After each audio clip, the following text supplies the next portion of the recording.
वगैरे आशा लागल्या होत्या. विखे पाटील साहेब चांगला माणूस आहे, आम्ही पठ्ठा पडली. निवार पठ्ठा लागला म्हणलं, आता निवार दिसतो भीती असा खापक्याची खापक्या एवढा मोठा म्हणलं निवार लागला. आता गडी आता काय मागं पुढं बघत नाही गडी देव. कुस्तीत निवार दिसतोय पहिलवाने, फक्त काय बोलत आहेत एवढंच कळत नाही, बाकी त्यांचं सगळं कळतंय. निवार गडी लागला म्हणलं कसला वाजता देऊ दे पुढून पाडणारच आहे खाली त्याला. मराठ्याचे हार होऊ देणार नाही विखे पाटील, कारण मराठ्याचे हार झाल्यावर त्यांना मराठा म्हणून घ्यायची लाज वाटल. उपसमितीवरती जबरदस्त माणूस बसलाय, जे आर काढलाय, नाव कमवती. जे आर काढला, उपसमितीचा अध्यक्ष कुठे मिळत लागा, ते नुसतं जलसंधारण उकरीत आहे. कुंकडून पोकला आणल्या तर कोणाच्या वाड्यात टाकी उकरील. उपसमिती ही गोरगरिबांचा प्रश्न सोडवण्यासाठी स्थापन केलेली. उदाहरणार्थ एखाद्या प्रकरणात जर समिती नेमली गेली तर त्या समितीचं काम असतं त्या प्रकरणाच्या निगडीत सगळ्या गोष्टी बाबी संबंधित सरकारला अहवाल देऊन सरकारच्या निदर्शनास आणून द्यायचे. आमची समिती काय करते, महामंडळाला किती पैसे आहेत समितीला माहित नाही. समितीचा अध्यक्ष कोण, विखे पाटील साहेब. सारथीला किती बजेट आहे माहित नाही. सारथीमध्ये किती योजना होत्या, का बंद केल्या, उपसमितीच्या अध्यक्षाला माहित नाही. परदेशात पोरं 75 जात आहेत, आकडा 40 वर आणला का, उपसमितीच्या अध्यक्षाला माहित नाही. एनएमएस योजना का बंद केली, अध्यक्षाला माहित नाही. व्याज भरता पोरांच्या महामंडळामार्फत का येत नाही, उपसमितीच्या अध्यक्षाला माहित नाही. एलवाय का बंद आहेत महामंडळाचे, उपसमितीच्या अध्यक्षाला माहित नाही. शिंदे समितीला मुदतवाढ दिली, शिंदे समितीने 6 महिन्यात किती नोंदी शोधल्या, मंत्रिमंडळाच्या उपसमितीच्या अध्यक्षाला विखे पाटलांना माहित नाही. किती प्रमाणपत्र दिले, उपसमितीच्या अध्यक्षाला काहीच माहित नाही. किती व्हॅलिडिटी थांबल्यात, मंत्रिमंडळाच्या उपसमितीच्या अध्यक्षाला माहित नाही. वा, हे तुमचं राजकारण. सातारा संस्थाचा जे आर कधी काढायचा, पुण्याचं आयुक्त साहेबांनी विचारलं, आयुक्त साहेबांनी सांगितलंय हो विखे पाटील साहेब ध्यानात ठेवा, सांगतोय सत्य. पुण्याच्या आयुक्तांनी सांगितलं पाटील अहवाल माझ्याकडे रेडी आहे. मला शिवेंद्रराजे साहेबांनी आणि शंभूराजे साहेबांनी सांगितलंय अहवाल तयार करायचा. मी अहवाल तयार करून ठेवलाय, का घ्यायचा नाहीये. राज्य मंत्रिमंडळाच्या उपसमितीच्या अध्यक्षाला सातारा संस्थांचा अहवाल घेऊन सातारा संस्थांचा गॅझेटियरचा का जे आर काढायचा नाही. त्याच्यात 15 लाख नोंदी आहेत. 15 लाख नोंदीतून 42 लाख मराठा फक्त पश्चिम महाराष्ट्राला एकटा आरक्षणात जातोय. का जे आर काढत नाहीत.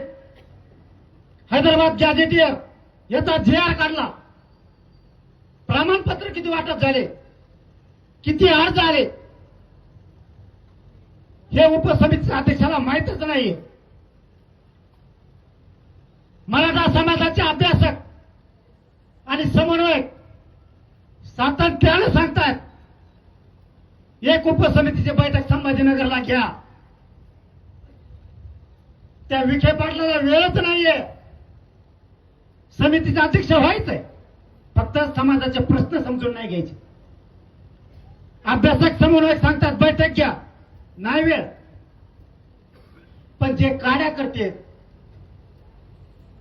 ज्यांना याची देणं घेणं नाही, यांना विशेष निमंत्रण देऊन मंत्रालयात विखे पाटील साहेब बोलतात आणि त्यांच्या संग भजे खातायत. तुम्ही पागल समजता का मराठ्याला?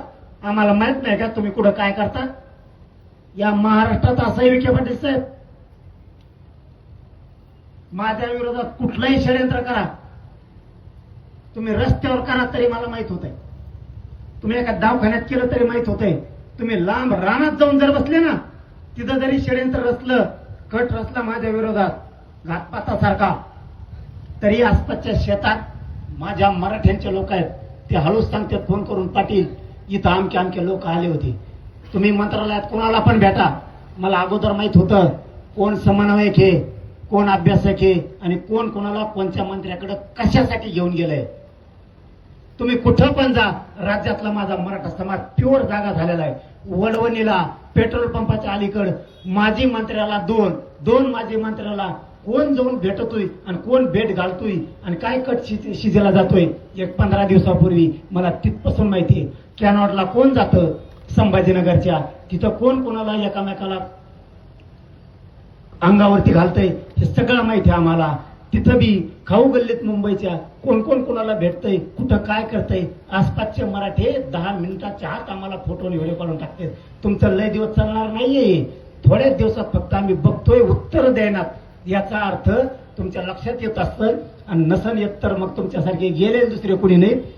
आम्ही गप याच्यासाठी सगळे डाटे गोळा करतोय. कंकालेश्वर मंदिरापाशी कोण भेटतंय, कंकालेश्वरच का बीडच्या बाहेर कोणतं मंदिर आहे, कंकालेश्वरच्या बाजूला राम मंदिरात कोण भेटतंय, कोण कोणाच्या भेटी घालतंय, कोण कोणाच्या फ्लॅटवर बीडला बसतंय, सगळं माहिती आहे आम्हाला.